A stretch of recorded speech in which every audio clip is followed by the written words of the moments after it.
You say that you're for universal health care. They say, that's socialist. You say you're for universal child care. They say, think about how many people Stalin killed. You know, it's this crazy stuff. So why use the word? Why describe yourself? I think it's kind of self-indulgent to call yourself a socialist and, you know, give the Republicans unnecessary ammunition. I think probably we're for the same. I'm for the same kinds of policies. I'm for universal health care, universal child care, all of these things. Why buy into the Republican effort to make this sound like something Stalin would do? But what we have to say about China, in fairness to China and its leadership, is, if I'm not mistaken, they have made more progress in addressing extreme poverty than any country in the history of civilization. Okay, so they've done a lot of things for their people. To meet the most ambitious goal of the Great Leap Forward, Mao told the Chinese that production of steel had to double in 1 year. In a secret report, the party later admitted the full extent of the calamity. Their own figures showed that over 20 million had died from the famine. It was almost certainly more.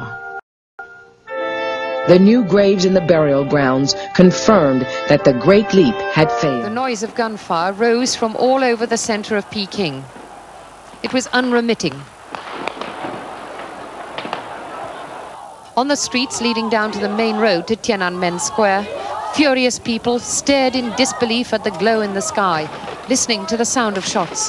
The troops have been firing indiscriminately, but still there are thousands of people on the streets who will not move back. There was confusion and despair among those who could hardly credit that their own army was firing wildly at them. Many were bystanders, perhaps naive about the savagery of the situation.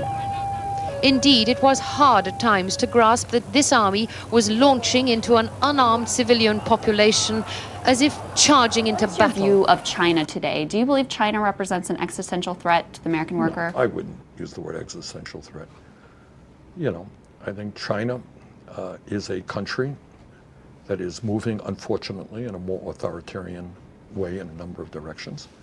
We would have hoped that they would move toward a more democratic form of government, and moving in the opposite direction. And they are a country that vigorously protects their own interests. But what we have to say about China, in fairness to China and its leadership, is, if I'm not mistaken, they have made more progress in addressing extreme poverty than any country in the history of civilization. Okay, so they've done a lot of things for their people. Their economy now is struggling. But I think it is absolutely possible for us to have a positive working relationship with China. What I said back then and what I believed is that the function of permanent normal trade relations with China was pretty obvious to me. It is a legislation, trade agreement written by large, profitable corporations who wanted cheap labor in China. So what they wanted, it was a trade agreement which made it easier for them to shut down in this country and then hire people in China back then for 50 cents an hour, $1 an hour. Wages have gone up there a bit, but clearly much lower wages than in the United States. That was what that trade agreement was about, and it has cost us many millions of jobs, as has NAFTA. So what I said then and what I say now is trade is extremely important, but you cannot have unfettered free trade written by large corporations and their CEOs. You need trade agreements that are designed to work for working families, for family-based agriculture, not just for the owners of profitable corporations.